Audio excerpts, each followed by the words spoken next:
किया था यंग ने जब प्रयोग किया तो इस प्रयोग के लिए इन्होंने द्विरेखा छिद्र का प्रयोग किया। किसका प्रयोग किया इन्होंने? यंग ने एक द्विरेखा छिद्र का क्या किया? प्रयोग किया। और उसके द्वारा व्यतिकरण से जो हमें व्यतिकरण से में क्या होता है, दो ही चीज़ प्राप्त होता है, अधिकतम तीव्रता और न्यूनतम तीव्रता।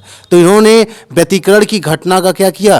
प्रयोग किया। इन्होंने किसके द्वारा? द्विरेखा छिद्र के द्वारा व्यतिकरण का इन्होंने प्रयोग किया। मैं एकदम भाषा से बता रहा हूँ, वैसे ही है, प्रयोग किया। थोड़ा बहुत भाषा अपने हिसाब लिख सकते हो। इसमें इन्होंने क्या किया? 3 पर्दे लिए। क्या लिया इन्होंने? 3 पर्दे लिए, जिसमें से पहला पर्दा मानो इन्होंने ले लिया यल, जिसमें एक रेखा छिद्र था। क्या ले लिया इन्होंने? एक पर्दा ले लिया यल, जिसमें एक रेखा छिद्र था। मान लो हो गया एक रेखा छिद्र का नाम हमने क्या रख दिया? S1। रेखा छिद्र क्या होता है हमने पहले कह दिया कि जैसे अगर मान लो कोई अगर हमारे पास क्या लिया जाए, जैसे कोई कागज़ है, कुछ दो, कॉपी दो, दफ्ती दे दो, चलो मान लो ये पर्दा है, जैसे हमारा पर्दा हो गया। अगर इस पर हम ऐसे एक स्क्रैच कर दें, ऐसे ब्लेड से एकदम बारीक सा हल्का सा ऐसे स्क्रैच कर दें, मान लो पर्दा, ये तो मान लो दफ्ती मोटी है, पर्दा होगा तो ऐसे एक स्क्रैच कर दो, उसी को कहते हैं रेखा छिद्र। सुना गया? तो बारीक होता है, संकीर्ण होता है, वो संकीर्ण हो जाएगा तो संकीर्ण मतलब एकदम पतला किनारा होगा, तो ऐसे स्क्रैच कर देंगे, इसी को कहते हैं रेखा छिद्र। छिद्र समझा गया यहाँ पर? तो यहाँ रेखा छिद्र ऐसे बनेगा। तो यहाँ जो रेखा छिद्र बनाएंगे, इसे मान लो हमने पर्दा अगर ऐसे लगा दिया, तो पहले में ऐसे हमने स्क्रैच कर दिया, क्षैतिज बनाना हमें, ऐसे पहले में बना दिया। फिर उसके बाद दूसरा एक पर्दा यहाँ पीछे लिया, निकट में ही एक पर्दा, मान लो ये हो गया हमारा यल। कौन सा पर्दा हो गया? यल। यहाँ पे हमने क्या किया? यल पर्दे में ऐसे स्क्रैच बना दिया, ठीक है। अब यहाँ ऐसे स्क्रैच बन गया रेखा छिद्र, ऐसे रेखा छिद्र बन गया। अब इस पर्दे के जस्ट पीछे एक और इन्होंने पर्दा ले लिया, मान लो यल के बाद क्या गया? एम पर्दा, इसके निकट में ले लिया, उसमें 2 छिद्र कर दिए रेखा छिद्र, S1 और S2, ठीक है। तो इसी को कहते हैं द्विरेखा छिद्र। होगा कि नहीं हो गया? अब इन दोनों रेखा छिद्र से यहाँ 2 स्रोत बने, एक S1 बनेगा, एक S2। अब इसके पीछे 2 प्रकाश किरणें निकलेंगी, जैसे देखो हम बना रहे हैं इसमें क्या बन गया हमारा? यह जो स्रोत है हमारा, मान लो S1 बन गया, ये स्रोत हमारा, यहाँ पे हमने इसको बना लिया। इसको स्केल करके अच्छे से बना लोगे, सीधा बनाना इसको, मैं ऐसे रनिंग में कर दे रहा हूँ। ये मान लो गया पहला, इसमें हमने क्या कर दिया? इसमें हमने एक रेखा छिद्र कर दिया,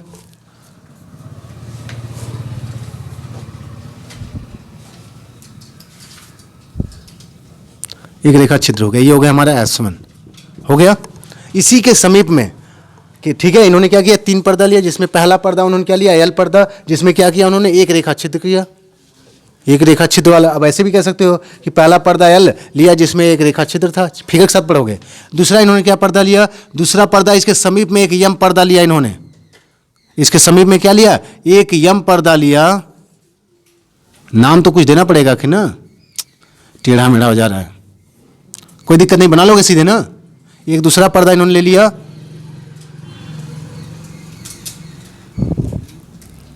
यम ले लिया इन्होंने, ठीक है, दूसरा इन्होंने यम ले लिया। अब उसके बाद इसमें इन्होंने 2 रेखा छिद्र किए, और ध्यान रहे जो दोनों रेखा छिद्र थे वो पहले स्रोत से समान दूरी पे थे। पहले स्रोत से क्या थे? समान दूरी पे। 2 चीज इसमें ध्यान रखना है, यह स्रोत बहुत दूर भी नहीं होने चाहिए, है ना, हम लोग यही पढ़े हैं कि स्रोत जो होने चाहिए समीप होने चाहिए। तो यहाँ इन्होंने करीब में 2 स्रोत लिया, यहाँ पर, यहाँ पे दूसरे पर्दा यम लिया, जिसमें कितने रेखा छिद्र लिया इन्होंने? 2 रेखा छिद्र लिया, S1 और S2 इसका नाम रख दिया। ये हो गया S1 और ये हो गया S2। दोनों निकट होने चाहिए, और संकीर्ण तो हम बना ही रहे, क्योंकि रेखा छिद्र संकीर्ण होता ही है, ठीक है। और उसके बाद इसकी जो दूरी होनी चाहिए 2 स्रोत से बराबर होनी चाहिए। मान लो यह स्रोत है हमारा, ये यहाँ समान दूरी दोनों की होनी चाहिए, ठीक है। अब उसके बाद इन्होंने यहाँ पे लिया तीसरा पर्दा यन, और इसी पे हमारा व्यतिकरण का पैटर्न मिलेगा, इंटरफेरेंस पैटर्न जो होगा, जो भी पैटर्न से बनेगा वो, जो भी उसका पैटर्न होगा, क्योंकि उसमें कहीं चमक मिलेगी तो कहीं अंधेरा मिलेगा, कहीं डार्क मिलेगा, डार्क मतलब अंधेरा हो गया मिलेगा, और कहीं क्या मिलेगी? चमक मतलब ब्राइट मिलेगा। 2 ही प्रकार की पट्टी इसमें मिलती है, यानी 2 प्रकार के फ्रिंज बनेगा, एक ब्राइट और एक डार्क, यानी एक दीप्त फ्रिंज और एक अदीप्त फ्रिंज। तो यहाँ देख लो, यहाँ से जब तरंग चलेगी तो हमने पहले बताया यहाँ से सिंग, ये हो गया हमारा गर्त, हो गया, फिर सिंग, फिर गर्त, ऐसे बनता हुआ इसमें जाएगा। अब यहाँ से जब गुजरेगा तो दोनों यहाँ पर, यहाँ से देखो दोनों की दूरी समान है। अब यहाँ से दोनों उत्पन्न करेंगे समान आवृत्ति की तरंगदैर्घ्य, यहाँ से उत्पन्न करेंगे, ठीक है। तो यहाँ जब उत्पन्न करेंगे तो हमारा मान लो ये बनाएगा श्रृंग, और ये बनाएगा हमारा गर्त बनाएगा, ये बनाएगा हमारा श्रृंग और ये बनाएगा फिर से गर्त बनाएगा, ठीक है ना। उसके बाद फिर से मान लो ये बनाएगा हमारा श्रृंग, ठीक है, और ये बनाएगा फिर से हमारा गर्त। पर्दे को नज़दीक लेके आ रहे हैं, बहुत दूर हो रहा लग रहा है, फिगर थोड़ा बड़ा बनाना तुम लोग।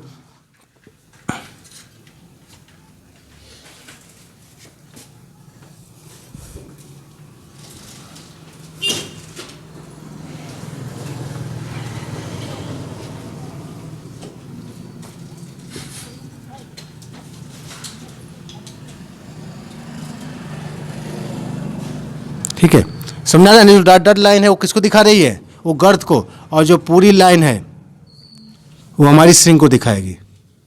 और स्ट्रिंग से स्ट्रिंग जब मिलता है तो कौन सा व्यतिकरण होगा, संपोषी व्यतिकरण हो जाएगा। अब यहाँ देखो दूसरे सब निकाल रहे हैं यहाँ पर, ठीक है, यहाँ पे निकालना है इसको। मान लो ये हमारा हो गया यहाँ से, यहाँ से मान लो ये बना दिया स्ट्रिंग, फिर क्या बनाया ये मान लो बना दिया यहाँ पर गर्त। बना रहा है नहीं बना रहा है, देखना ध्यान से, बना रहा है ना। फिर क्या बना दिया इसने बना दिया फिर से स्ट्रिंग। बनाया नहीं बनाया, देख लो कुछ नज़दीक हो रहा है क्या इसमें।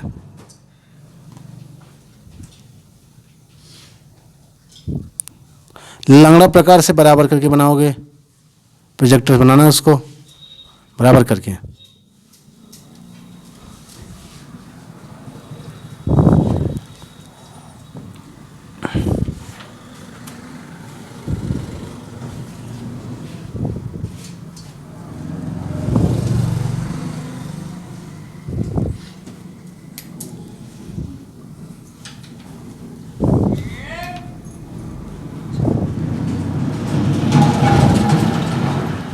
डॉट डॉट हो गया। फिर उसके बाद मान लो यहाँ पे कहीं पे बन जाएगा स्ट्रिंग, बन जाएगा ना, ऐसे बना दिया जाएगा इसको।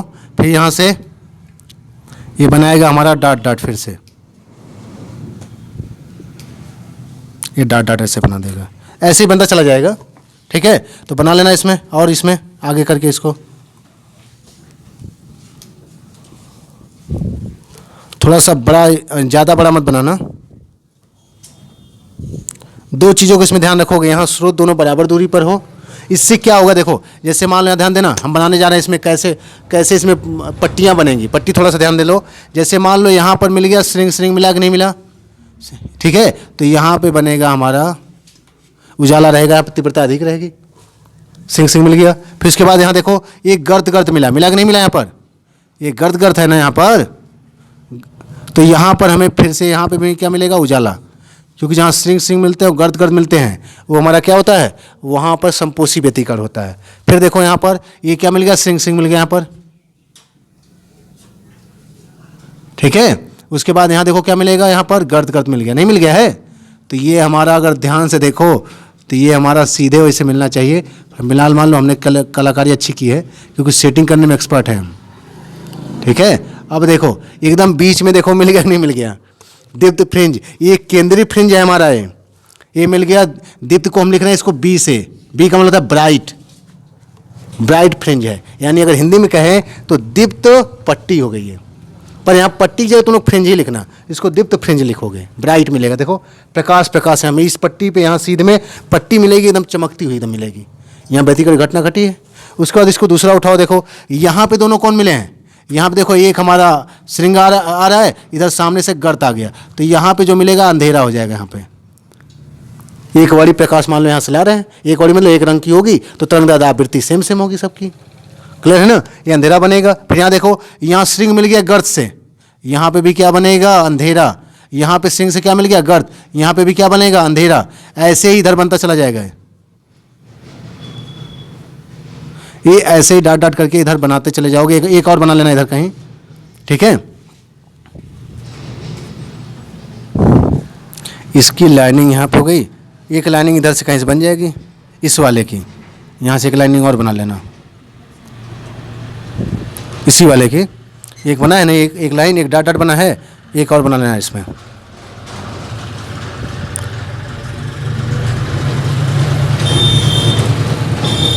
तो यहाँ पे कहीं और बन जाएगा, इधर कहीं मान लो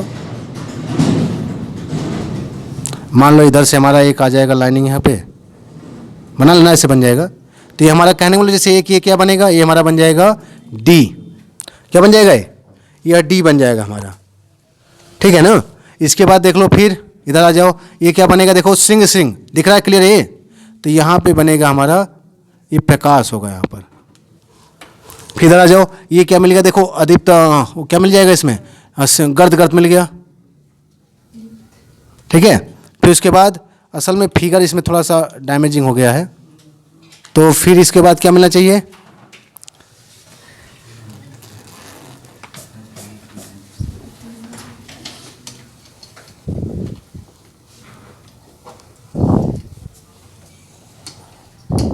नहीं बन रहा अभी भी, इसमें कहीं गड़बड़ी हो जा रही है। चलो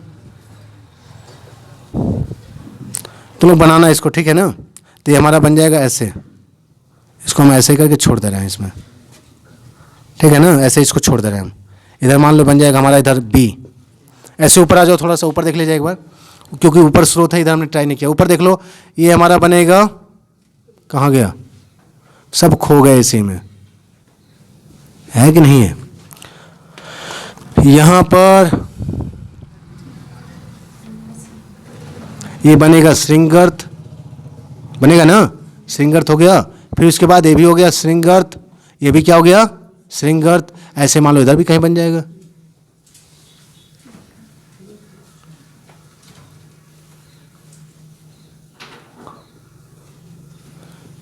अगर कलर सही बनेगी तो बराबर बनेगा। इधर मान लो आ जाएगा हमारा, ये आ गया यहाँ पर, ये क्या बनाएगा, ये बनाएगा अदीप्त फ्रिंज, डार्क बनाएगा, देख लो, है ना। अब उसके बाद आ जाओ इसमें, इसीलिए तो गड़बड़ा रहा है सब।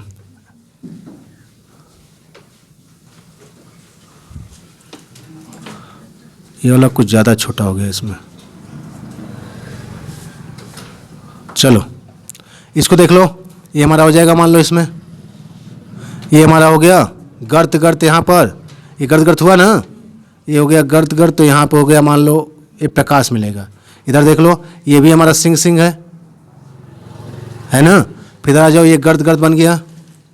असल में हमने जो ड्राइंग की है इसमें वैसे ही स्केच कर दिया है ना, अगर सही से बनेगा तो बराबर आएगा। ये हमारा हो गया, देखो फिर से इधर ऐसे ही। फिर इस पर भी कहीं मिलेगा कोई आकर, जैसे यहाँ पे मान लो डाट डाट मिला है, ये डाट डाट मिला है ना, तो अगली लाइन इस पर आगे कहीं मिल जाएगी, ऐसे इधर कहीं लाइनिंग मिल जाएगी इधर, क्योंकि ये डाट डाट वाली लाइन इधर आई है, तो अगली लाइन इस पर आ जाएगी कहीं पे ऐसे ही, ठीक है। तभी देखो यहाँ अंधेरा बनेगा और यहाँ बनेगा तीव्रता अधिक बनेगी। तो ये हमारा हो गया, ऐसे बन जाएगा। थोड़ा सा मिला लेना इसको, टेढ़ा ज़्यादा हो गया, टेढ़ा नहीं बनता इसमें। तो हमारा हो जाएगा बी, ब्राइट वाला बन जाएगा ये, ठीक है। तो ऐसे ही बनता, देखो बीच में हमारा क्या बनेगा, बीच में हमारा ब्राइट बनेगा, यानी इसको कहते हैं दीप्त फ्रिंज। क्या कहते हैं इसको, इसको कहेंगे दीप्त फ्रिंज हो गया, फ्रिंज। ये हो जाएगा हमारा अदीप्त फ्रिंज।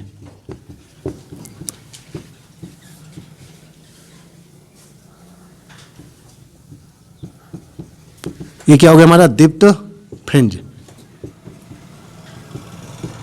ऐसे ही एक देखो पैटर्न से मिल रहा है, मिल रहा है कि नहीं मिल रहा है के बाद एक, ठीक है, एक पैटर्न हो गया। इसको हम लोग कहते हैं व्यतिकरण पैटर्न, या उसको कहो व्यतिकरण, हिंदी में कहो व्यतिकरण प्रतिरूप इसको कहा जाता है, या अंग्रेजी में हो गया इंटरफेरेंस पैटर्न। तो ये व्यतिकरण पैटर्न इसी को कहते हैं। एक के बाद एक देखो बनता है इसमें, गैप देखो, इसमें पहले क्या बनेगी, चमकदार पट्टी मिलेगी ब्राइट वाली, यानी संपोषी व्यतिकरण। फिर दोनों साइड यहाँ पे क्या मिलेगा, किसी एक साइड बढ़ो, फिर मिलेगा डार्क, फिर इसका डार्क के बाद, डार्क मतलब वही हो गया, तुम्हें लगभग अंधेरा मिलेगा। उसके बाद फिर संपोषी व्यतिकरण, फिर विनाशी, फिर संपोषी, ऐसे सीरियल से मिलता है। तो एक पैटर्न हो गया, इसको कहते हैं व्यतिकरण पैटर्न, या पैटर्न में हिंदी में लिख सकते हो प्रतिरूप, या पैटर्न ही हिंदी में लिखो, कौन सी दिक्कत है इसमें। तो ये बनता है हमारा इसमें। यहाँ ध्यान रखना, फिगर बनाते समय सिंह सिंह ट्राई कर लेना एक बार। जब सिंह सिंह मिलेगा इसमें बराबर त्रिज्या अलग बनाओगे, क्योंकि दोनों की जो आवृत्ति है या तरंगदैर्घ्य है बराबर है। यहाँ असल में हमने जो गोला बनाया, देखो एक का बड़ा हो गया, एक का देखो छोटा हो गया है। ये गलती है, बहुत बड़ी गलती है। जैसे यहाँ देखो इसका गोला जो हम बना रहे हैं, तो जो हमें बनाना क्या है, जैसे एक चक्कर का जो उठाओगे, सुनो ध्यान से, जो एक चक्कर का ऐसे उठा रहे हो ना, वो उसका आयाम हो गया। क्या हो गया उसका आयाम। यहाँ जो हमने आयाम लिया है दोनों का, देखो ज़्यादा अंतर है। और लगभग आयाम हमारे क्या होने चाहिए, बराबर, ज़्यादा अंतर नहीं होना चाहिए, तो अंधेरा वाला पट्टी एकदम सीधे मिलेगी। बात में आ रही है? तो यहाँ जो हम गोला बनाएंगे एकदम बराबर ही लेके बनाना तुम लोग, ठीक है। कोई एक रेडियस ले लो अपने से 1 सेंटीमीटर या कुछ भी ले लो, और ज़्यादा दूरी यहाँ नहीं लेना, यहाँ से बराबर दूरी लगभग नाप लेना है, बराबर दूरी होना चाहिए, ठीक है। स्केल से कर लेना, स्केल से एक यहाँ पे सेंटर लाइन हल्का हल्का खींच लेना, डाट डाट एकदम हल्का, अपनी जानकारी के लिए। उसके बाद देखना इधर बराबर दूरी ऊपर नीचे ले लेना, ठीक है। यहाँ से एक बराबर रेडियस लेना, मान लो 1.5 सेंटीमीटर ले लिए, या मान लो 2 सेंटीमीटर पहला ले लिए, तो दूसरा अगला वाला 4 सेंटीमीटर बनेगा, डाट डाट ध्यान देना, तो ज़्यादा बड़ा मत बनाना। बात में आ रही है? मैं कहूँगा 1 सेंटीमीटर बनाओ, तो अगला वाला 2 सेंटीमीटर डाट डाट करना, फिर 3 सेंटीमीटर पे, फिर 4 सेंटीमीटर पे, ऐसे बनता जाएगा, ठीक है ना। हाँ, क्योंकि एक तरह से ये तुम्हारा जो है तरंगदैर्घ्य को शो करता है, ये जो दूरी चल रही है ये तरंगदैर्घ्य की दूरी है, ठीक है ना। हाँ, अब जैसे कहने वाला ये कि पहला मान लो श्रृंग हमने बना दिया, तो जितनी दूरी पे श्रृंग बना है फिर उतनी दूरी हमारा गर्त भी बनेगा, नहीं बनेगा बराबर दूरी पर। तो इसको मान लो अगर ये हमारा क्या हो गया λ/2, वही 1 सेंटीमीटर मान लो, तो ये भी λ/2 होगा। ऐसे ही बनाते जाओगे, 1 सेंटीमीटर, 2 सेंटीमीटर, 3 सेंटीमीटर, 4 सेंटीमीटर, ऐसे बनाते चले जाओ, श्रृंग गर्त बनता जाएगा। देख लो यहाँ पे मान लो श्रृंग बना, ठीक है। श्रृंग कितने बन गया, मान लो 1 सेंटीमीटर बन गया, कितने बन गया, 1 सेंटीमीटर पे बन गया, तो गर्त कितने बनेगा, ये भी 1 ही सेंटीमीटर बनेगा, है कि नहीं है। तो यहाँ वैसे ही बनाते चले जाओगे। क्लियर समझ में आ गया? बराबर की दूरी लेकर दोनों से बनाओगे, एकदम सीधा सीधा बनेगा। इसमें थोड़ा बहुत टेढ़ा मेढ़ा हो गया है।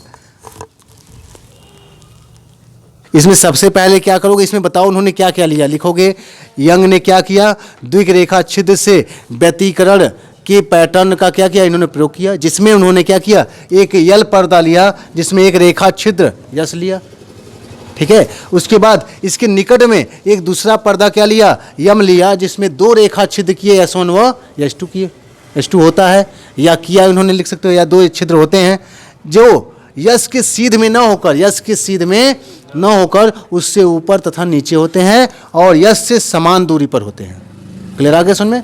यस से क्या होते हैं, समान दूरी पे होते हैं। उसके बाद इन्होंने क्या किया, यम से कुछ दूरी पर इन्होंने एक पर्दा क्या रख दिया, यन रख दिया, होते हो गया। ये हमारा पूरा समायोजन हो गया ना, पूरा सेटअप हो गया। अब ये इसके आगे आ जाओ, थोड़ा सा हट के व्याख्या करो, ये समझ में आ गया इतना तक।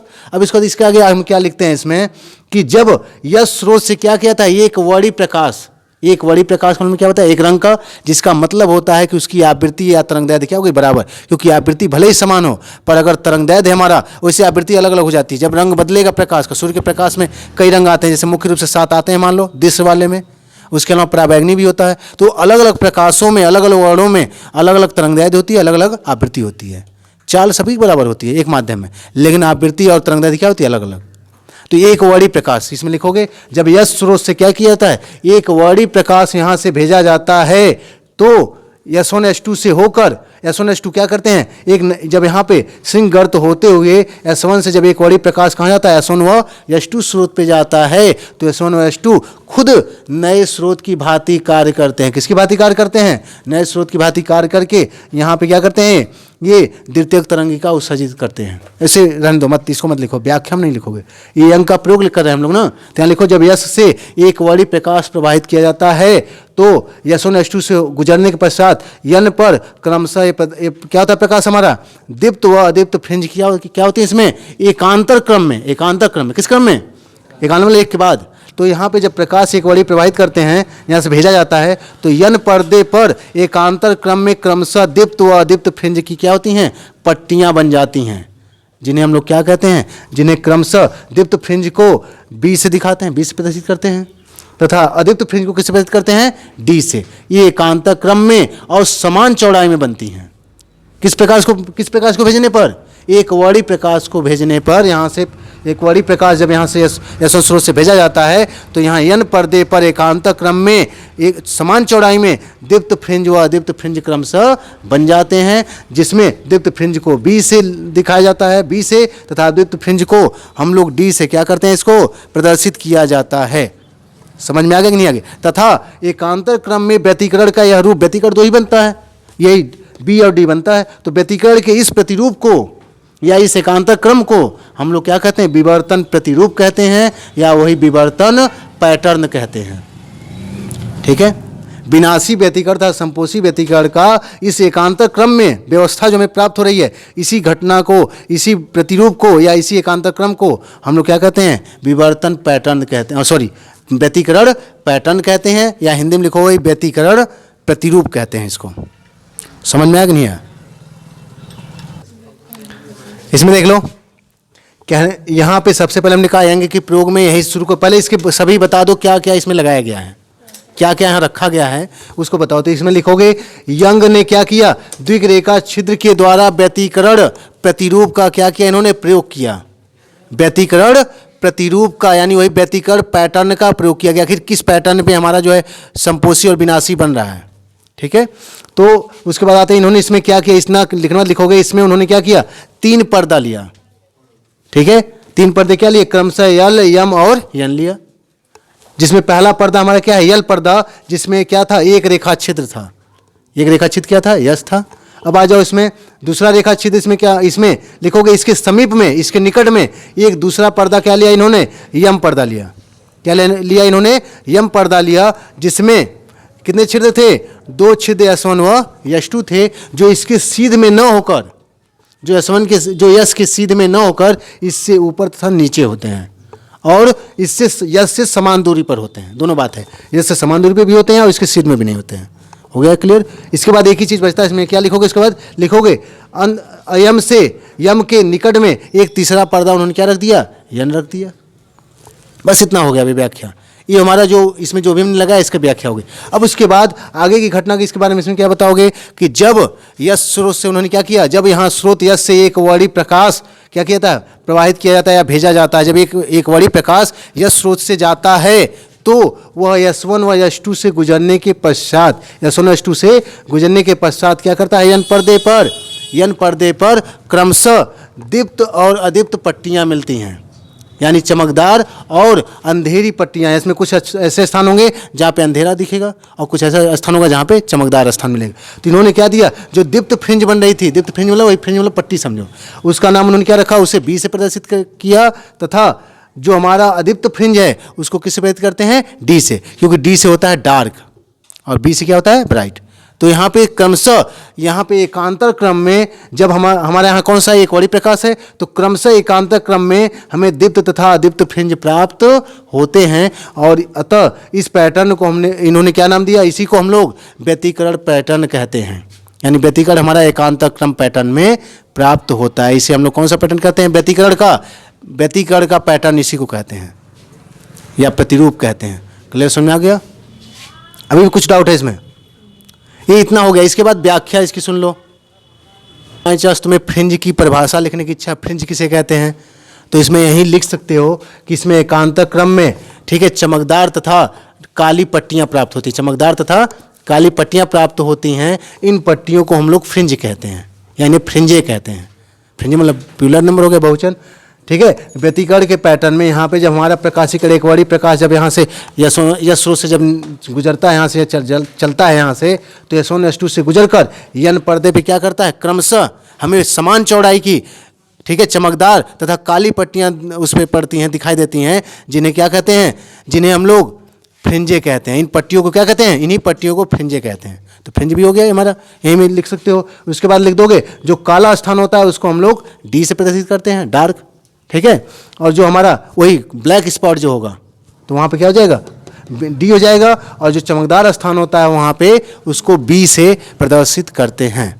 क्लियर एकदम है ना? तो इसमें लिख लो, इसमें जो हमने व्याख्या की वो यंग के प्रयोग में मात्र में था। यंग के प्रयोग में हम 2 ही चीज़ लिखते हैं, हमने क्या लिया है और हमें क्या प्राप्त हुआ। ये बस 2 ही प्रयोग में मिलता है। प्रयोग में 2 ही चीज़ होता है, हमने क्या लिया, यहाँ पे 3 पर्दे लिए, कैसे कैसे लिए हो गया, और क्या प्राप्त हुआ हमें एक वर्णी प्रकाश भेजने पर, ये हो गया हमारा यंग का प्रयोग। अब यंग के प्रयोग की अगर हम व्याख्या करते हैं किसके द्वारा? तरंग सिद्धांत के द्वारा। तो चलो आ जाओ, इसमें हाइगेंस का तरंग सिद्धांत उठाओ। तो यहाँ लिखोगे कि जब यश स्रोत से क्या होता है? स्रोत यश से जब एक वर्णी प्रकाश तरंग स्रोत क्या होता है? चलता है। एक वर्णी प्रकाश स्रोत क्या होता है? यहाँ से जब एक वर्णी प्रकाश तरंग स्रोत किससे? यस से चलता है तो जब वो S1S2 पे पहुंचता है तो S1S2 क्या करते हैं, नए तरंग स्रोत की भांति क्या करते हैं, कार्य करते हैं, और ये पुनः नई द्वितीयक तरंगिका क्या करते हैं, उत्सर्जित करते हैं। किसका उत्सर्जन करेंगे, द्वितीयक तरंगिका का। जब नया स्रोत का काम करेगा तो दोनों क्या करते हैं, द्वितीयक तरंगिका का उत्सर्जन करते हैं, जिससे क्रमशः क्या होते हैं, श्रृंग और गर्त एकांतर क्रम में प्राप्त होते जाते हैं। जब दोनों के श्रृंग अथवा गर्त गर्त मिलते हैं तो वह स्थान क्या होता है, वहाँ पर हमारा संपोषी व्यतिकरण होता है, अर्थात वहाँ पर प्रकाश की तीव्रता क्या होती है, अधिकतम होती है। वहाँ प्रकाश की तीव्रता क्या होती है, अधिकतम होती है। और जहाँ पे हमारा, ठीक है, जहाँ पे एक तरंग का श्रृंग दूसरे तरंग की गर्त से मिलता है, या एक तरंग का गर्त दूसरे तरंग के श्रृंग से मिलता है, वहाँ पे क्या होता है, वहाँ पे तीव्रता न्यूनतम या लगभग क्या होता है, अंधेरा या वही डार्क स्थान यानी काला बिंदु वहाँ प्राप्त होता है। और ये एकांतर क्रम में मिलने के बाद यही पर्दे पे एक पैटर्न के रूप में जब से एक ही सीध में एक जैसा मिलता जाएगा, यहाँ पे एक बड़ी प्रकाश होने के कारण, इनकी चौड़ाइयाँ बराबर होने के कारण ये सीधे पर्दे पे जाके यही पड़ता है हमारा। तो जब संपोषी वाला यहाँ पे पड़ता है पर्दे पर, तो हमें क्या मिलती है, वहाँ पे चमकदार पट्टी मिलती है, चमकीली पट्टी मिलती है, जिसे हम लोग क्या कहते हैं, जिसे हम लोग दीप्त फ्रिंज कहते हैं, तथा इसको बी से प्रदर्शित करते हैं। और जहाँ पर सिंग गर्त, एक तरंग का सिंग दूसरे का गर्त मिलता है, अथवा पहले का गर्त दूसरे का सिंग मिलता है, वहाँ पे हमें क्या मिलता है, काले बिंदु क्या मिलते हैं, वहाँ पर काले बिंदु यानी अंधेरा बिंदु वहाँ प्राप्त होता है, जिसकी पट्टी हमें प्राप्त होती है तो उसे हम क्या कहते हैं, पर्दे पर वो हमें काली पट्टी मिलती है, जिसे हम लोग क्या कहते हैं, उसे कहते हैं अदीप्त फ्रिंज, और इसे हम लोग डी से प्रदर्शित करते हैं। ये हमारा हो गया तरंग सिद्धांत के हिसाब से व्याख्या, कुछ कठिन है इसमें, ठीक है। और एकांतर क्रम में मिलने के कारण इसे क्या कहते हैं, इसी को कहते हैं व्यतिकरण पैटर्न कहते हैं। बस हो गया, दोनों में लिख सकते हो। कुछ है, अगर एग्जाम में ये न पूछे कि अंक के प्रयोग की व्याख्या कीजिए तो व्याख्या नहीं करोगे, क्योंकि व्याख्या में कुछ है नहीं। क्योंकि अंक का प्रयोग पूछता तो प्रयोग लिखो, व्याख्या कहता है साथ में कीजिए, तो यहाँ पे हमने हेडिंग पहले लिखवा दी, इस तरंग सिद्धांत के आधार व्याख्या करने को, तो व्याख्या कर दो। अगर व्याख्या पूछ रहा है, अंक का प्रयोग नहीं पूछ रहा है, तो तुम्हें अंक का प्रयोग वहाँ लिखना पड़ेगा, क्योंकि बिना प्रयोग लिखे व्याख्या कैसे करोगे, है ना। तो वैसे भी प्रयोग में ज़्यादा टॉपिक नहीं है और व्याख्या भी ज़्यादा नहीं है। व्याख्या क्या है, यहाँ से क्लियर हो गया। एक बार फिर बता दें, जब यहाँ क्या करते हैं, यहाँ पर यह स्रोत से एक बड़ी प्रकाश यहाँ से क्या होता है, उत्सर्जित होता है, यहाँ से चलता है, तो S1S2 पर क्या होता है, समान आवृत्ति में पहुँचता है, क्योंकि इसकी दूरी समान है, ठीक है, समान कलम पहुँचेगा। तरंगदैर्ध्य में कोई पथांतर में अंतर नहीं मिलेगा, इसलिए समान दूरी ले रहे हैं। अगर दूरी अलग अलग होती तो यहाँ पथांतर नहीं बन जाएगा, दोनों के बीच पथांतर बन जाएगा ना, लेकिन समान दूरी वजह से यहाँ कोई पथांतर हमें प्राप्त नहीं होता है। तो यहाँ पे जब अब S1S2 पे जब पहुँचेगा तो S1S2 क्या करते हैं, नए तरंग स्रोत की भांति कार्य करते हैं।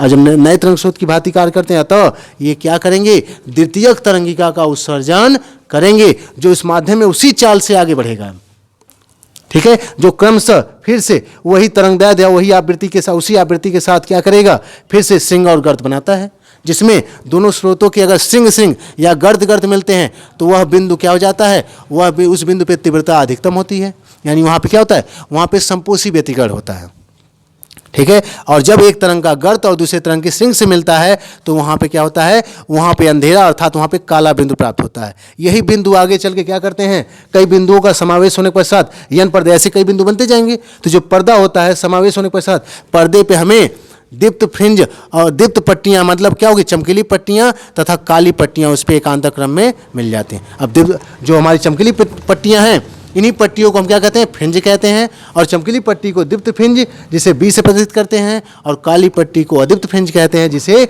डी से प्रदर्शित करते हैं। तथा इस पैटर्न को या इस प्रतिरूप को हम कहते हैं व्यतिकरण पैटर्न। व्यतिकरण का ही पैटर्न होता है। क्लियर हो गया, कुछ है नहीं इसमें, थोड़ा बहुत भाषा लिखोगे तो एकदम अंतर तो हो ही जाएगा। अब जैसे हम बोल रहे हैं, किताब बोलेगी उसमें अंतर रहेगा, तुम लिखोगे, अब इसको समझ जाओ मैटर क्या, बात भाषा वही निकलेगी, अर्थ वही निकलना चाहिए, बाकी लिखने के उसके कई तरीके अपने हिसाब से लिखो, ठीक है। जो प्रकाशिक वाले जो स्पॉट मिलते हैं ना, बिंदु स्थान जो नहीं मिलते हैं, उसको ऐसे लाइनिंग से खींचोगे, ठीक है। और जो हमारे डार्क वाले बनते हैं, हाँ, उसको डॉट डॉट से बनाते हैं। ये सब प्रदर्शित करने का एक तरीका है। इसको हम लोग प्रस्पंद रेखाएं कहते हैं। क्या कहते हैं इसको, प्रस्पंद रेखाएं कहते हैं। और इसको कहते हैं, ये प्रस्पंद रेखाएं हो गया, सही बता रहे हैं ना, प्रस्पंद रेखाएं, ठीक है। इसको निस्पंद रेखाएं कहते हैं।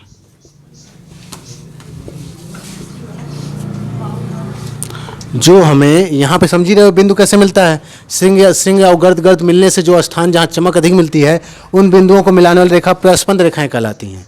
उन स्थानों को मिलाने वाली रेखाएं क्या कहलाती हैं, प्रस्पंद रेखाएं। और जहाँ पे सिंह गर्द मिलते हैं वहाँ पे क्या होता है, हमें काला स्थान या अंधेरा प्राप्त होता है, तो उस काले बिंदुओं को मिलाने वाले रेखाओं को निस्पंद रेखाएं कहते हैं। तो ये ऐसे ही हमारा बनेगा, जो पैटर्न मिलेगा एन वाले पर्दे पे ऐसे मिलेगा, काला, फिर उसके बाद डार्क, फिर ब्राइट, फिर डार्क, फिर ब्राइट, ऐसे कलर कर लेना पूरा। बस रहने देना इसको, रहने दो। अब नेक्स्ट लिखो।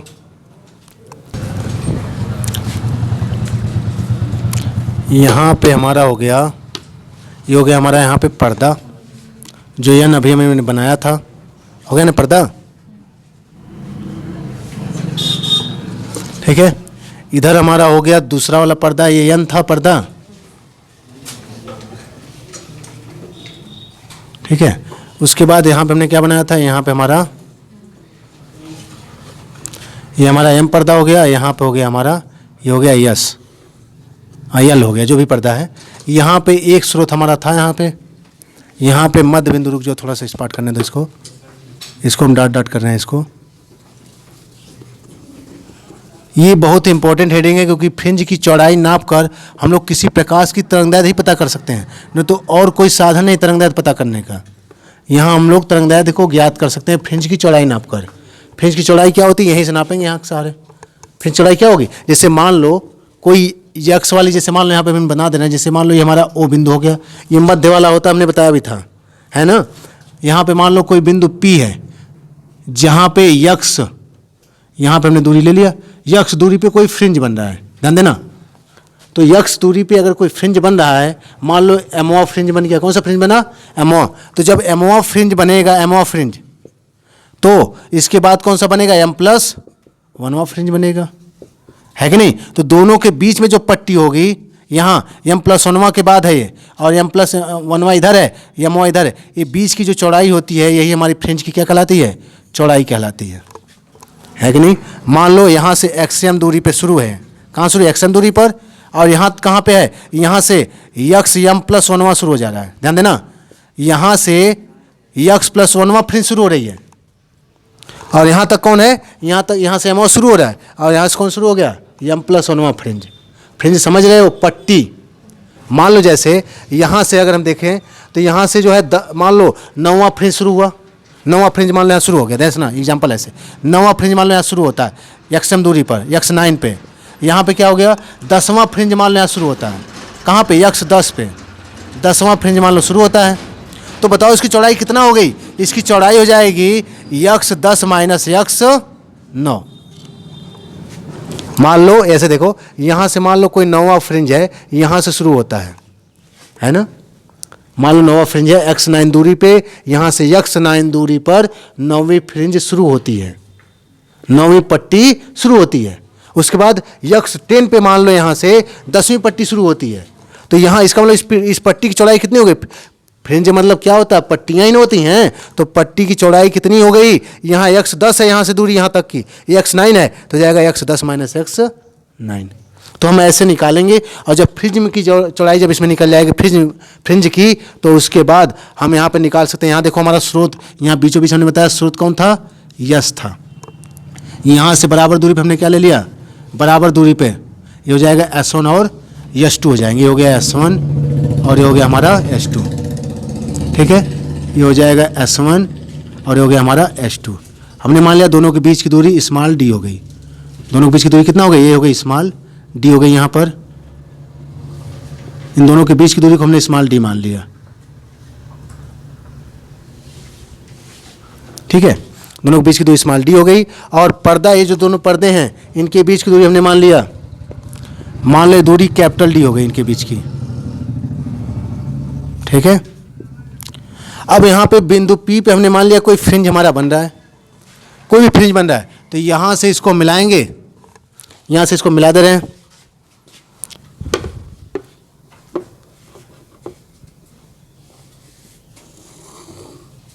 ठीक है। ये इसका पथ हो गया, H1P हुआ कि नहीं, इसका पथ यहाँ से मिलाएंगे, ये H2 स्रोत से प्रकाश से किरण जाएगी, इसका पथ क्या हो जाएगा, H2P पथ हो गया, है कि नहीं, यहाँ पे H2P पथ हो गया। ठीक है, हमने मान लिया यहाँ से यह कोण हमारा थीटा हो गया। ठीक है, तो यहाँ से इस पर हम क्या करेंगे, इस पर लंब डालेंगे, है कि नहीं, लंब डालेंगे इस पर। ठीक है, लंब डालने के बाद अगर इस त्रिभुज को ध्यान से देखो तो इसमें एक कोण 90 है कि नहीं है, एक कोण 90 हो गया, है ना, एक कोण 90 हो गया ना। उसके बाद तो यह कोण भी हमारा, इसमें भी अगर तुलना करेंगे तो ये हमारा निकलेगा इसमें से, ये भी थीटा हो जाता है यहाँ पर।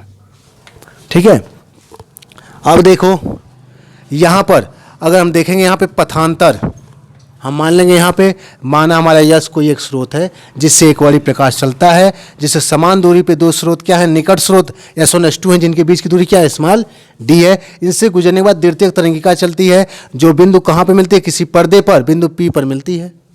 ठीक है, तो इसके द्वारा चला गया पथ क्या होगा, S1P, इसके द्वारा चला गया पथ क्या होगा, H2P होगा। दोनों के बीच में पथ का अंतर क्या होगा, अगर इसको हम मान लें, इसको हम बिंदु A मान लेते हैं, तो बताओ यहाँ पे हमने लंब डाल दिया, यह हमारा S1P जो है यह AP के बराबर है कि नहीं है, यानी यहाँ पे ये जो H2P है ये हमारा S1P से कितना अधिक हुआ, ये H2A के बराबर अधिक हो गया। तो दोनों के पथ में अंतर कितना हो गया, H2P हो गया। और इसी के अनुसार हमारी जो फ्रिंज होगी वो बनेगी, हमने पहले भी इसके बारे में चर्चा की थी। इसी के अनुसार फ्रिंज, इसमें जो फ्रिंज बनेगी, पट्टी बनेगी, वो वही बनेगी इसके अनुसार, पथांतर के अनुसार, क्योंकि पथांतर और कलांतर के अनुसार ही व्यतिकरण होता है। अगर ये पथांतर H2A 0 हो जाए, इसका मतलब किरण यहाँ बीचों बीच में आ रही है, क्योंकि यही एक बिंदु है जहाँ दोनों द्वारा चली गई दूरी क्या होगी, बराबर होगी।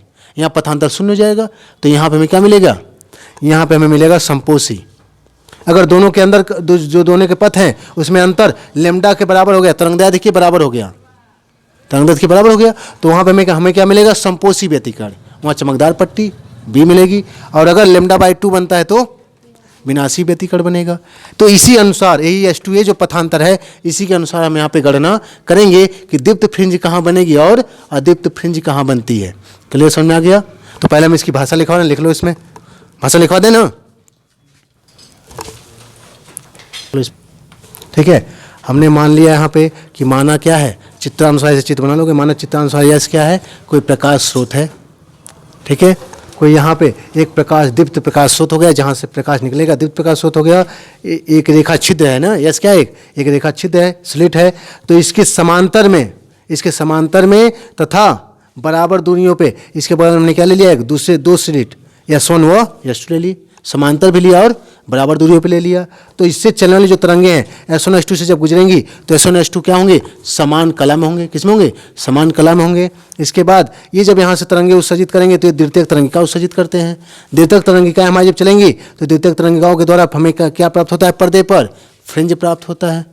हमने मान लिया दोनों स्लिटों के बीच की दूरी क्या है, स्मॉल d है, तथा स्लिटों और पर्दे के बीच की दूरी क्या हो गई, कैपिटल D हो गई।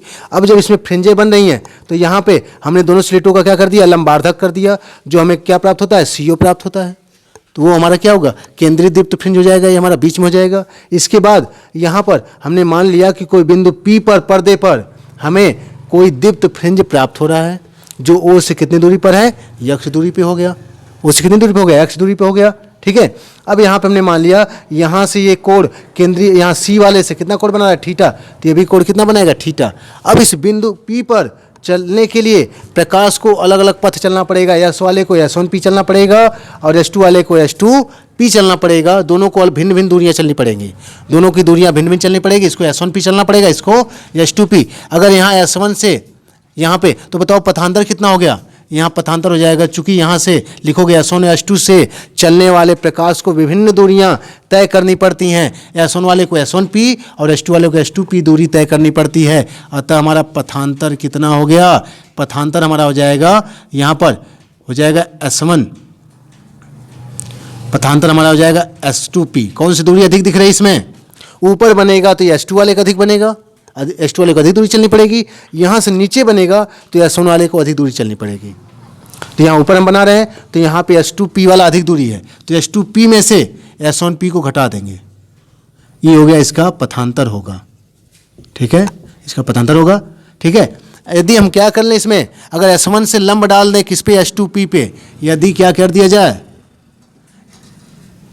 चलो माना, इसमें माना हमने क्या कर दिया, S1 से H2P पर क्या कर दिया, लंब कर डाल दिया, इस पे लंब डालने पर बिंदु ए पर अगर प्राप्त होता है, कौन किस पे मिलता है, डालने पर बिंदु ए पर मिलता है, बिंदु ए पर मिलता हो तो यहां पे जो हमारा पथांतर है, पथांतर क्या है हमारा, H2P माइनस S1P जो है, यह किसके बराबर हो जाएगा, यह हमारा बराबर हो जाएगा H2A के बराबर। किसके बराबर हो जाएगा, H2A के बराबर हो जाएगा। यही दोनों के पथ में अंतर है। बात में आई, ये हमारा S1P है, H2P है। यहाँ से अगर लंब डाल दे इस पे H2P पे, तो यहाँ लंब मिल गया मान लो A पर, तो ये दूरियां बराबर हो जाएंगी लंब डालने की वजह से। यहाँ लंब है ना, तो दोनों दूरियां बराबर हो गई, क्योंकि एक तरह से वृत्त को शो करेगा। किसको शो करेगा, वृत्त को। और ये S1P और PA यह त्रिज्या के समान हो गया, तो दोनों बराबर जाएंगे और यही दूरी अतिरिक्त होगी, यानी H2 वाले को इतना दूरी अधिक चलना पड़ेगा। तो दोनों के पथ में कितना अंतर हो गया, H2A दूरी अधिक हो गई। बात समझ नहीं आई, नोट कर लो इसको। अब देखो इसमें असल में हमें इसका प्रयोग करना है। यहाँ देखो त्रिभुज में आ जाओ, H2A मिल गया ना, यहाँ पे H2A हम निकालेंगे, पहले पथांतर पहले निकालेंगे, ठीक है। तो यहाँ आ जाओ, त्रिभुज हमारे दो त्रिभुज हैं इसमें। कौन कौन से त्रिभुज, त्रिभुज हमारा ये हो जाएगा हमारा S1 H2A हो जाएगा, S1 H2A, तथा कौन त्रिभुज हो जाएगा हमारा, हो जाएगा COP, त्रिभुज COP है ना, COP। ये हमारा कौन सा त्रिभुज है, ये हमारा समरूप त्रिभुज है। कौन सा त्रिभुज है, ये हमारा समरूप त्रिभुज हो गया। कैसे, समरूप त्रिभुज है। हालांकि कभी इसमें लिखना नहीं होता है, समरूप त्रिभुज है, लेकिन कैसे देख लो, कोण, दो कोण बराबर हो गए तो तीसरा कोण भी अपने आप बराबर हो जाएगा। 90-90 हो गया, एक थीटा हो गया, तीसरा अपने आप बराबर हो गया। जब तीनों कोण बराबर हो गए तो क्या हो गया, वो हमारा हो जाएगा समरूप त्रिभुज है। अब समरूप त्रिभुज में भुजाओं का अनुपात क्या होता है, आपस में बराबर होता है। तो इसमें निकालो, इसमें हम यहाँ से दो उठा रहे हैं, इसमें मान लो थीटा कोण के सामने हमने उठा लिया, पहले छोटे वाले पहले उठाओ, थीटा कोण के सामने क्या मिलेगा, H2A, क्या मिलेगा, H2A। 90 के सामने क्या मिलेगा, S1 H2 हो गया ना। थीटा के सामने क्या मिला, H2A, 90 के सामने क्या मिला, S1 H2। अब सेम उसी पैटर्न में उठाओ, इस वाले त्रिभुज में आ जाओ। थीटा के सामने क्या है, OP है, और बटे 90 के सामने क्या है हमारा, 90 के सामने क्या है, यहाँ पर 90 के सामने हो जाएगा यही CP ना, CP। अब आ जाओ, चूंकि हमारा जो फ्रिंज होता है ये बहुत ज़्यादा दूर पे नहीं बनता है, रेखाचित्र की कार्य, इसलिए देखो हम एक बहुत दूर बना रहे थे दूरी के हिसाब से, तो फिगर नहीं बन रहा था। तो जो फ्रिंज होता है वह बहुत दूर नहीं बनता है। तो यहाँ पे जो CP होता है हमारा, लगभग ये मान लेता फ्रिंज हमारा करीब में ही है, करीब में ही बनता है, एकदम पतली पतली पट्टी बनेगी। तो ये जो P होता है निकट होता है, इसलिए जो CP है हमारा वो CO के बराबर होता है। तो इतना लिख के इसमें लिख लो, चूँकि फ्रिंज हमारा क्या होता है, फ्रिंज हमारा निकट बनता है, अतः लगभग हमारा जो CP होता है वह CO के क्या होता है, बराबर होता है। तो CP बराबर क्या हो जाएगा, CO हो जाएगा हमारे यहाँ पर।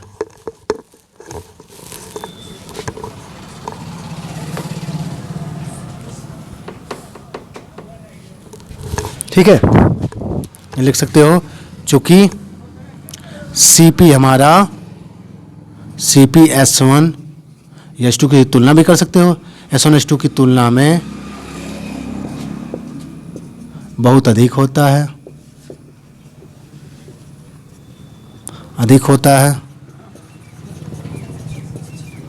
अतः CP को CO के बराबर मान सकते हैं, CO के बराबर मान सकते हैं। इससे मान में ज़्यादा अंतर नहीं, बहुत नगण्य अंतर होता है, मान सकते हैं। तो हमारा क्या हो जाएगा तब, यही सूत्र मान रखो फटाफट, ये हो जाएगा H2A बटे S1 H2 का मान क्या होता है, S1 S2 का मान क्या होता है, एक लाइन बढ़ा लो, क्या करना है, S1 S2 इक्वल टू, ये हो गया OP बटे, इसको कर देंगे CO। अब फटाफट सबका मान रख दो, ये S1 S2A हो गया, S2A, इसका मान कितना होता है small d, S1 S2 small d हो गया, और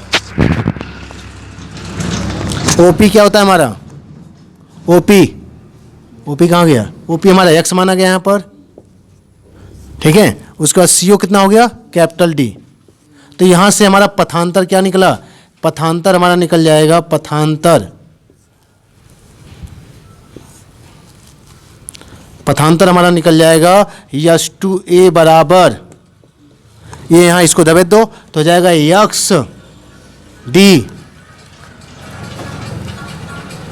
XD, और बटे में क्या है, कैपिटल D हमारा, ये फार्मूला बन गया पथांतर का।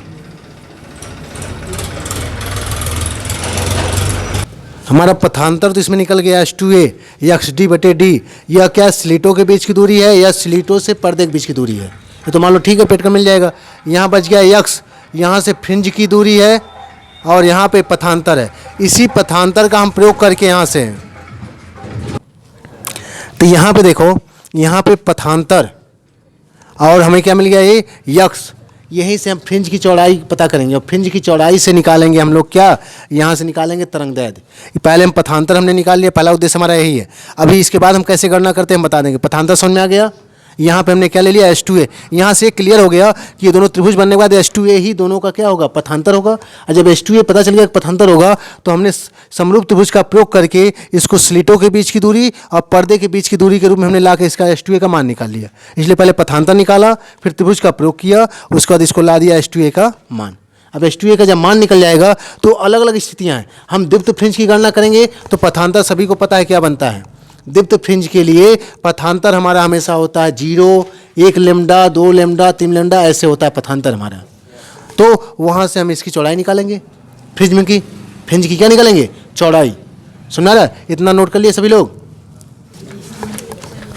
लिख लो दीप्त फ्रिंजों की स्थितियाँ, दीप्त फ्रिंजों की स्थितियाँ, उसमें लिखो, लिख लो दीप्त फ्रिंज, दीप्त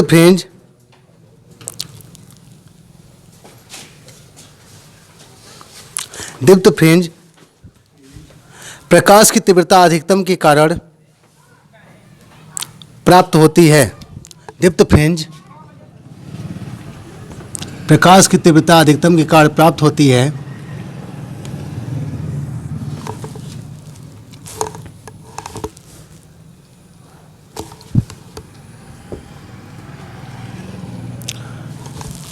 की कारण प्राप्त होती है,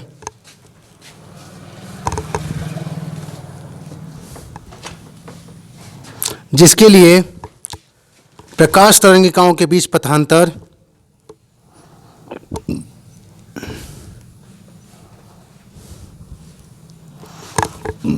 इसके लिए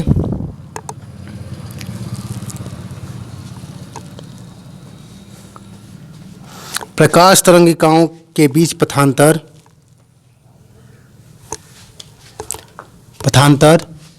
क्या होता है, 0 लेमडा, 2 लेमडा, 3 लेमडा, ऐसे डॉट डॉट होगा। अतः अधिकतम तीव्रता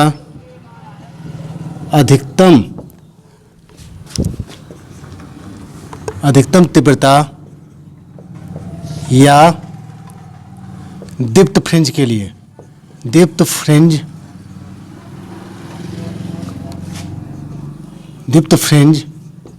के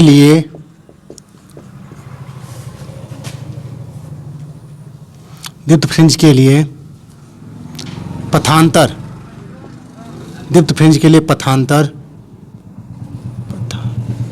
पथांतर हमारा जो आया था क्या था,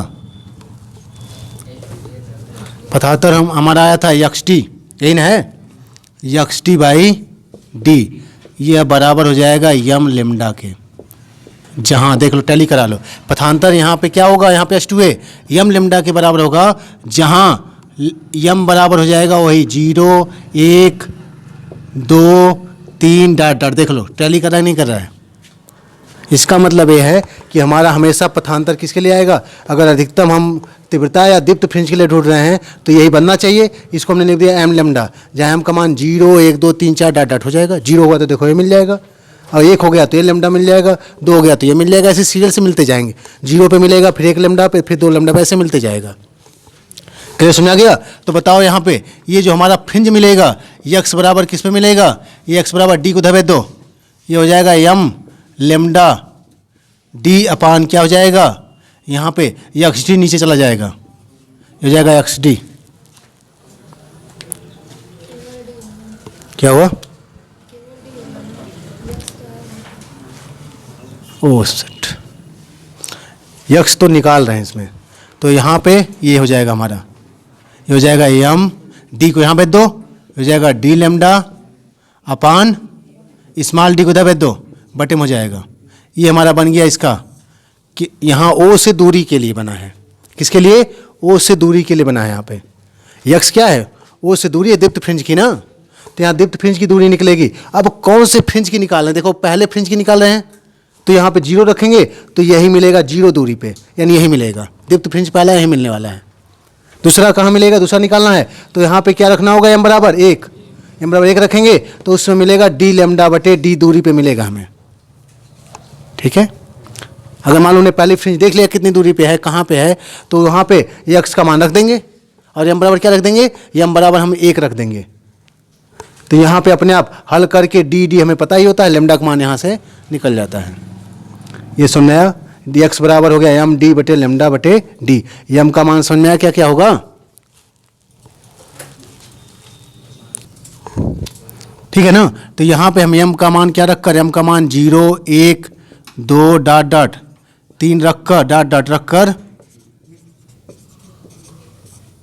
क्रमशः दीप्त फ्रिंजों की स्थितियां प्राप्त कर सकते हैं। दोनों तरह मिलेगा, दीप्त फ्रिंजों की स्थितियां प्राप्त कर सकते हैं, दीप्त फ्रिंजों की स्थितियां प्राप्त कर सकते हैं। फ्रिंजों की स्थितियां, स्थितियां देखो क्या क्या मिलेगा, स्थितियां देखो जैसे मान लो हमने 0 रखा तो यहाँ पे क्या मिलेगा, एम बराबर 0 रखा तो 0 मिलेगा, 1 रखा तो 1 डी लेमडा बटे डी मिलेगा, 2 रखा तो यहाँ पर 2 डी लेमडा बटे क्या मिलेगा, डी मिलेगा।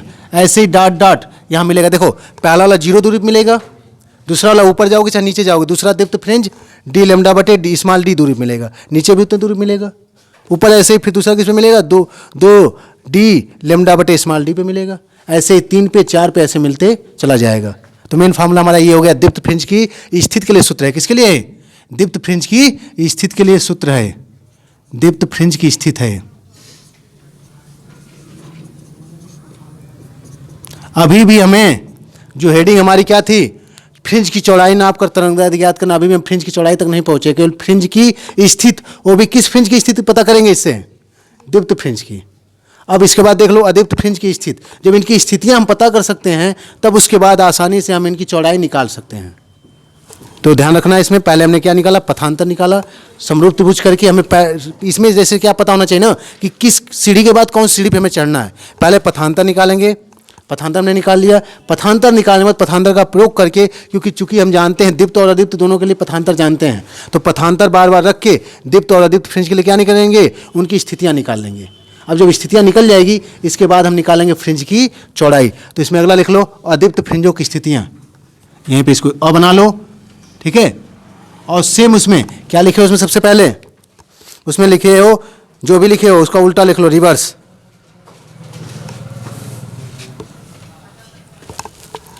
तो अदीप्त फ्रिंजों की स्थितियां लिखकर उसमें लिख लो, प्रकाश की तीव्रता, प्रकाश की तीव्रता न्यूनतम उन स्थानों पर होती है, प्रकाश की तीव्रता न्यूनतम उन स्थानों पर होती है जहां पर प्रकाश की तीव्रता न्यूनतम उन स्थानों पर होती है, अदीप्त तो ही मिलेगा ना, प्रकाश की तीव्रता न्यूनतम उन स्थानों पर होती है जहां जहां प्रकाश तरंगिकाओं के बीच पथांतर λ/2 3 lambda by 2, 5 lambda by 2 dot dot होगा। प्रकाश की तीव्रता उन स्थानों पर न्यूनतम, क्या लिखे हो, न्यूनतम होती है जहां तब प्रकाश तरंगिकाओं के बीच कालांतर क्या होता है, ये बताएगा कि नहीं, lambda by 2, 1 lambda by 2, 3 lambda by 2, 5 lambda by 2 dot dot होगी। ठीक है, अतः न्यूनतम तीव्रता या जहां न्यूनतम होती है वहीं से हमारा कौन सी पट्टी बनती है, अदीप्त वाली।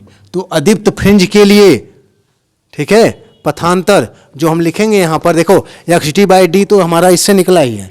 यहाँ जो पथांतर मिलेगा पूरा पूर्णांक न मिल के आधा मिल रहा है, तो यहाँ लिखेंगे यम -1/2 लेमडा लिखेंगे, जहाँ यम का मान 1 से शुरू होगा। देख लो, क्योंकि 0 पे तो नहीं मिलने वाला है, पहली बात है, तो यम का मान 1 से शुरू होगा। देख लो 1 से शुरू होगा इसके लिए, क्योंकि 0 पे तो पहले से हमारा दीप्त बना हुआ है, तो अदीप्त 0 पे तो नहीं मिलता है, 1 से शुरू होगा। और 1 से जब रखना शुरू करेंगे, यहाँ पे बीच वाला 0 पे, इसके बाद पहला अदीप्त इधर मिलेगा, एक इधर मिलेगा अदीप्त। तो जो पहला से शुरू करेंगे 1 से, तो ध्यान रखना है हमारा पथांतर क्या है, 1/2 है, आधा है। यहाँ पे दूसरे वाले में 1.5 है, देख लो 3/2 में क्या हो गया, 1.5 हो गया। पहले वाले में आधा है, दूसरे वाले में 1.5 है, और तीसरे वाले में 2.5 है, यानी आधा कम चल रहा है। क्या चल रहा है, आधा कम मिल रहा है। तो यहाँ हमने क्या लिख दिया फार्मूले में, यम -1/2 लिख दिया। यम का मान 1 रख के देखो, 1 में से आधा घटेगा, आधा बचा। यम में से 2 यहाँ घटा दो, 2 घटाएंगे, 2 दूनी 4 में से गया 3/2। यहाँ 3 रखो, 3 रखेंगे, 3 दूनी 6, 6 में से गया 5/2, है कि नहीं है। इसको हमने सेट कर दिया। अब हमारा फार्मूला सेम बनेगा, बस यहाँ यम की जगह क्या आएगा, यम -1/2 आएगा, बाकी सेम रहेगा। देखो सब सेम है कि नहीं। यहाँ से हम अदीप्त फ्रिंज की स्थिति निकाल सकते हैं, अदीप्त फ्रिंज की स्थिति यहाँ निकाल सकते हैं। अब अदीप्त फ्रिंज की स्थिति यहाँ से x का मान निकाल सकते हैं, d को उधर भेज दो, d यहाँ ऊपर हो जाएगा d लेमडा, और स्मॉल d नीचे हो जाएगा, यहाँ m -1/2 हो जाएगा। बस उसमें m था, यहाँ पे m के स्थान पे m -1/2 होगा। इससे हमें दीप्त फ्रिंज की, अदीप्त फ्रिंज की स्थिति का पता चलता है। ठीक है, इसको अच्छे से ऐसे लिख लो, बता रहे हैं। यहाँ पे यम -1/2 को ही सामने रखो, ठीक है, यहाँ d को उधर भेजो, हो जाएगा d लेमडा, स्मॉल d यहाँ ऊपर, इधर हो जाएगा नीचे।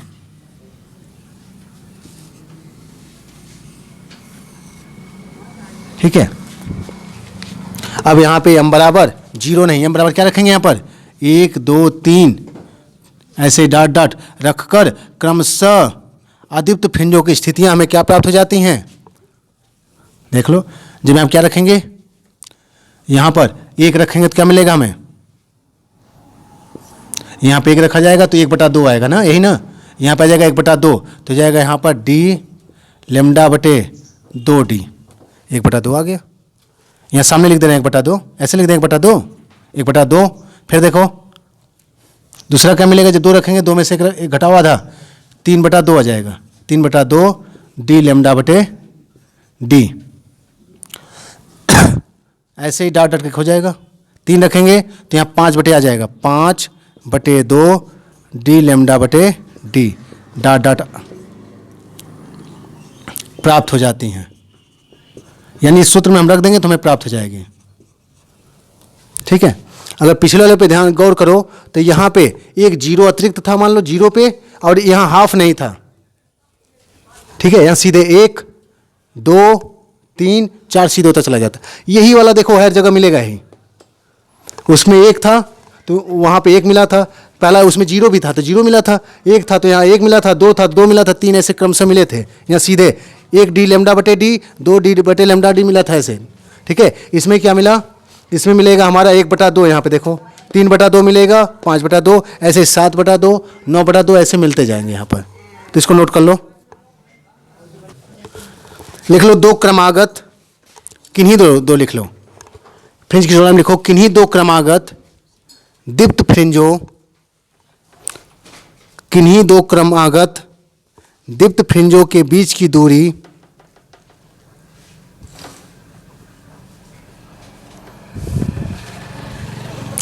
किन्हीं 2 क्रमागत दीप्त फ्रिंजों के बीच की दूरी दीप्त फ्रिंज की चौड़ाई कहलाती है, दीप्त फ्रिंज की चौड़ाई कहलाती है।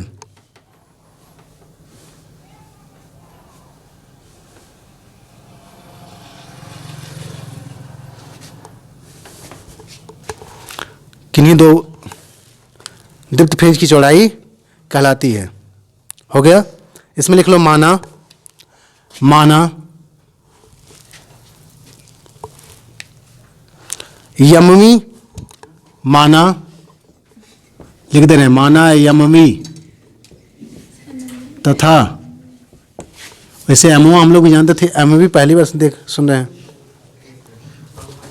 असल में यम प्लस वनवी,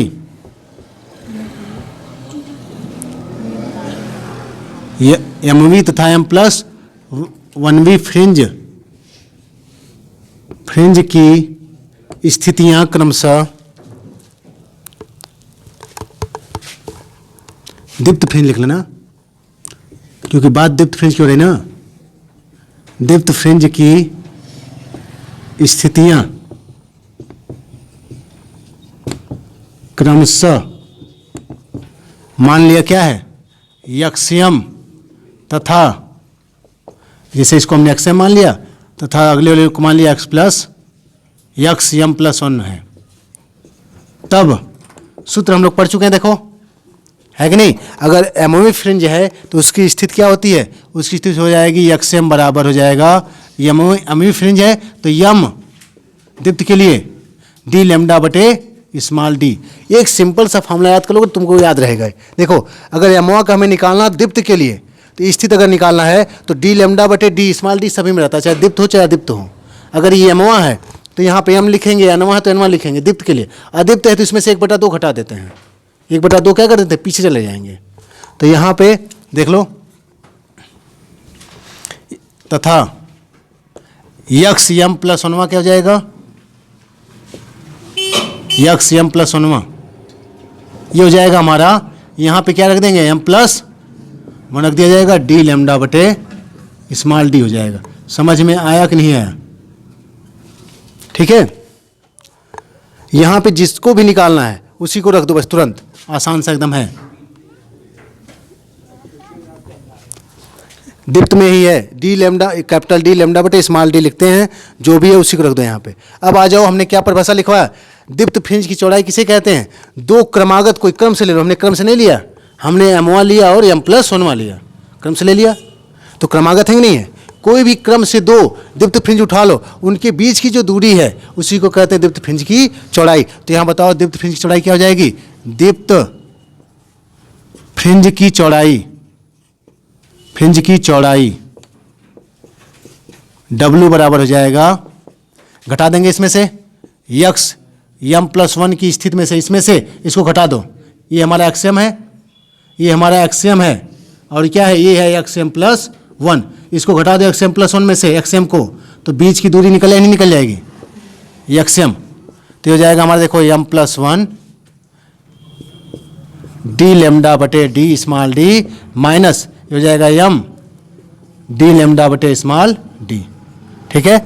यहाँ पे हम क्या करेंगे, यहाँ पे हम डी लेमडा बटे स्मॉल डी को कॉमन कर लेना दोनों पदों में से। ठीक है। यहाँ बचेगा एम प्लस 1, यहाँ बचेगा माइनस एम, यहाँ एम प्लस 1 बचेगा इस पद में, इसमें बचेगा एम, एम से एम क्या हो गया, कट गया, 1 से गुणा कर लो, तो दीप्त फ्रिंज की चौड़ाई कितना हो गई, डी लेमडा बटे स्मॉल डी। ठीक है। यहाँ हम इसका मतलब कह सकते हैं कि दीप्त फ्रिंज की जो चौड़ाई है वो एम से स्वतंत्र है, किस फ्रिंज की निकाल रहे हैं उससे स्वतंत्र है। कभी भी दो क्रमागत फ्रिंजों की चौड़ाई निकालेंगे तो डी लेमडा बटे स्मॉल डी आता है, और यही कारण है, सुन लो ध्यान से, हमने कहा पहले का 0 होता है कि नहीं होता है, दूसरे का क्या होता है, एक डी लेमडा बटे स्मॉल डी, क्योंकि इतना बढ़ जाएगा, अगले की चौड़ाई है, फिर दूसरे निकालना होगा तो 2 लगा देते हैं, क्योंकि इसी को जोड़ते चले जाते हैं समांतर क्रम की तरह। ठीक है। पहले का 0, दूसरे में 1 जोड़ देंगे, तीसरे में 2 जोड़ दिया जाएगा, चौथे में 3 बार ऐसे जोड़ देंगे, जोड़ते चले जाते हैं इसको, क्योंकि इतनी चौड़ाई हर फ्रिंज की होती है, दीप्त फ्रिंज की। ठीक है। हम अदीप्त की नहीं निकाल रहे हैं, यहीं पे लिख लोगे। इसी प्रकार अदीप्त फ्रिंज की भी चौड़ाई यही आएगी। क्यों? क्योंकि अगर यहाँ पे होगा, देखो -1/2 होगा, ये 1/2 घटाएंगे, इसमें भी क्या करेंगे, 1/2 घटाएंगे। जब दोनों में 1/2 घटेगा तो यहाँ तो घटाने पे 1/2 का कोई मतलब ही नहीं पड़ेगा, तो कट के ये भी यही आएगा। तो एक लाइन को लिख लो, उसमें लिख लो, इसी प्रकार इसी प्रकार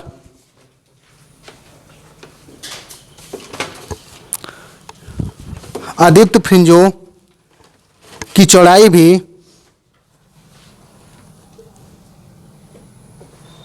अदीप्त फ्रिंजों की चौड़ाई भी निकाल देंगे, रहने दे, समझ जाओगे। अदीप्त फ्रिंजों की चौड़ाई भी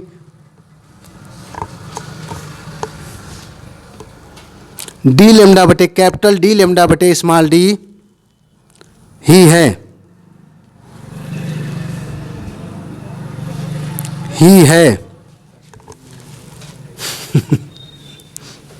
अतः दीप्त अथवा अदीप्त फ्रिंज की चौड़ाई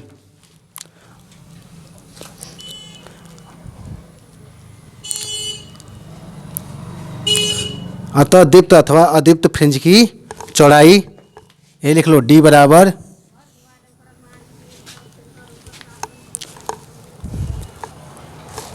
दीप्त अथवा अदीप्त फ्रिंज की चौड़ाई कैपिटल डब्ल्यू बराबर क्या होता है, वी से विद होता है वही चौड़ाई, डी, यही लिख लो इसी को दोबारा। यहाँ देख लो, मैं समझा दे रहा हूँ, लिखना चाहो लिख भी सकते हो, क्योंकि यह जो है यम से स्वतंत्र है, यानी कौन सी फ्रिंज का निकाल रहे हैं इस पे डिपेंड नहीं करता है। इसका मतलब सभी के सभी फ्रिंज की चौड़ाइयाँ क्या होती हैं, बराबर होती हैं, चाहे हम दीप्त की निकाल रहे हो, चाहे अदीप्त की निकाल रहे हो, चाहे 10वीं निकाल रहे हो, चाहे 12वीं निकाल रहे हो, किसी भी निकाल रहे हो। पर अगर परिभाषा लिखनी हो तो वही, जैसे अदीप्त की फ्रिंज की परिभाषा लिखनी हो चौड़ाई की, तो लिखोगे दो क्रमागत अदीप्त फ्रिंजों के बीच की चौड़ाई, बीच की दूरी, दो क्रमागत अदीप्त फ्रिंजों के बीच की दूरी क्या कहलाती है, अदीप्त फ्रिंज की चौड़ाई कहलाती है। ठीक है, केवल फ्रिंज की चौड़ाई बताना हो तो ये भी कह सकते हो, केवल फ्रिंज की मान लो सामूहिक रूप से, तो कह सकते हो दो क्रमागत दीप्त फ्रिंजों अथवा दो क्रमागत अदीप्त फ्रिंजों के बीच की दूरी दीप्त फ्रिंज की चौड़ाई कहलाती है, क्योंकि उसमें दोनों आ जाएंगे। जैसे चाहो वैसे, क्योंकि किताब में हर चीज़ें नहीं दी जाती, कुछ बातें अपने समझना पड़ता है उसको। ठीक है, तो ये हमारी फ्रिंज की चौड़ाई हो गई, यही फ्रिंज की चौड़ाई होती है सभी में। यहाँ बनाना चाहो फिगर, ये हमारा यहाँ लिख सकते हो डी लेमडा बटे स्मॉल डी। ये बताओ कौन सी फ्रिंज है, यहाँ पे कौन सी फ्रिंज दिख रही है, यह है दीप्त फ्रिंज की चौड़ाई। किसकी है, दीप्त फ्रिंज की चौड़ाई हो गई। मान लो मैं ऐसे दिखाएं यहाँ पे, तो ऐसे इसमें दिखाएं, ऐसे डॉट डॉट लाइन करके, तो बताओ ये कौन सी फ्रिंज को दिखा रहा है, ये हो जाएगा अदीप्त फ्रिंज की चौड़ाई हो जाएगी, डी लेमडा बटे स्मॉल, चौड़ाई बराबर होती है, अदीप्त फ्रिंज की चौड़ाई हो जाएगी।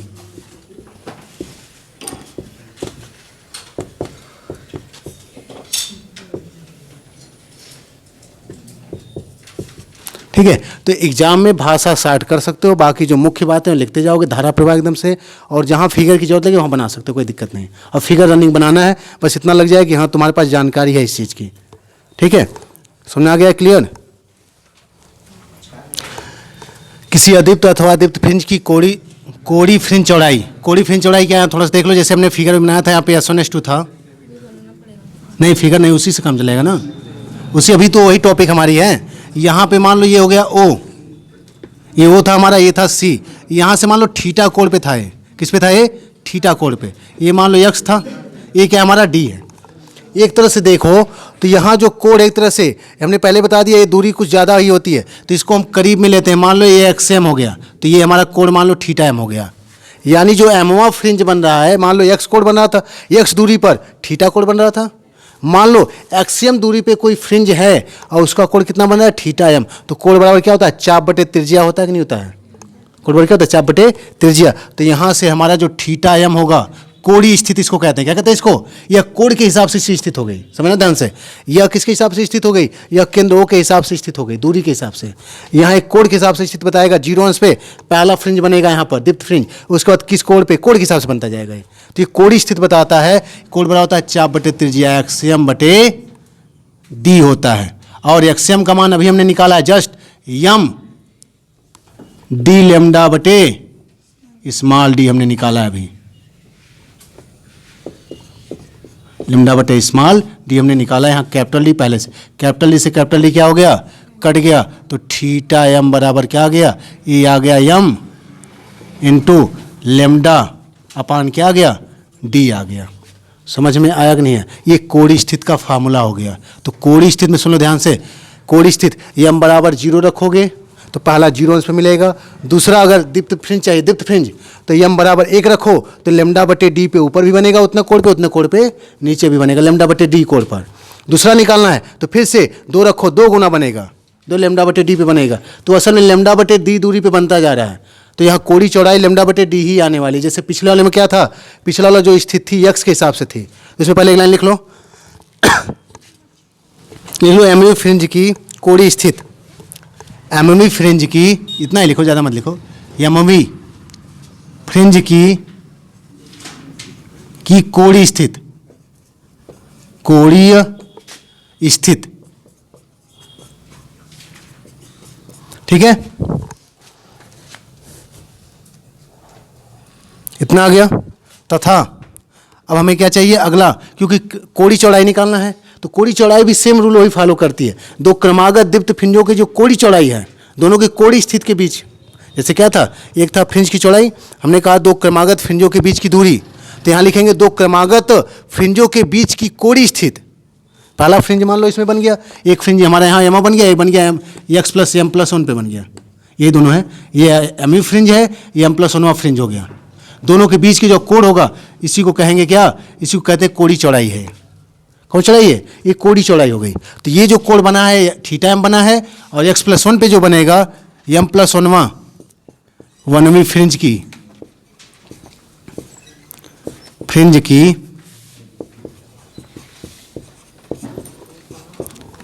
कोड़ी चौड़ाई, कोड़ी चौड़ाई ये हो जाएगा हमारा थीटा एम प्लस 1। इसका मान सेम आएगा, या तो हम पूरा वैसे रखें, नहीं तो देख लो यम की जगह क्या रखना है, केवल एम प्लस 1 रखना है केवल, क्योंकि इतना बड़ा रख के क्या फ़ायदा है, एम प्लस 1 रखेंगे, यहाँ पे एम प्लस 1 आएगा, यहाँ पे भी एम प्लस 1 आएगा, सीधे ही रख लेंगे एम प्लस 1। ये स्थितियाँ हो गई दोनों के बीच की, बात में आ रही है। तो बताओ कोड़ी चौड़ाई कितना हो जाएगी, वही दोनों को घटा देंगे, 2 क्रमागत, देखो हम लिख रहे हैं 2 क्रमागत फ्रिंजों के बीच की कोड़ी दूरी के बीच की कौन सी दूरी, नॉर्मली जब दूरी कहते हैं तो रेखी दूरी होती है, और यहाँ पे कोड़ी दूरी के बीच की कोड़ी दूरी क्या कहलाएगी, कोड़ी दूरी, इसी को कहते हैं अर्थात फ्रिंज की कोड़ी चौड़ाई, अर्थात फ्रिंज की कोड़ी चौड़ाई, कोड़ी चौड़ाई हमारी हो जाएगी, इसको हम थीटा से दिखाते हैं, थीटा बराबर हो जाएगा theta M plus 1 minus theta M हो जाएगा, ठीक है। अब यहाँ पे देखो थीटा एम का मान कितना है, यहाँ पर ये हो जाएगा एम प्लस 1 डी लेमडा बटे स्मॉल डी, इसमें से घटा देंगे एम डी लेमडा बटे स्मॉल डी, दोनों में क्या कॉमन हो जाएगा, दोनों में डी लेमडा बटे, कुछ गलत लिख दिया क्या, क्यों लेमडा होता है ना, डी कहाँ होता है, डी तो कट जाता है ना, लेमडा बटे डी दोनों में कॉमन हो जाएगा। उसके बाद क्या बचेगा, यहाँ बचेगा एम प्लस 1, देख लो लेमडा बटे डी दोनों में कॉमन कर लेंगे, लेमडा बटे डी जब दोनों में कॉमन कर लिया जाएगा लेमडा बटे डी, तो यहाँ पे एम प्लस 1, यहाँ माइनस यम, यम एम क्या हो गया, कट गया, केवल एक आएगा गुणे में, तो हम एक लिखते ही नहीं है, यही हो गया हमारा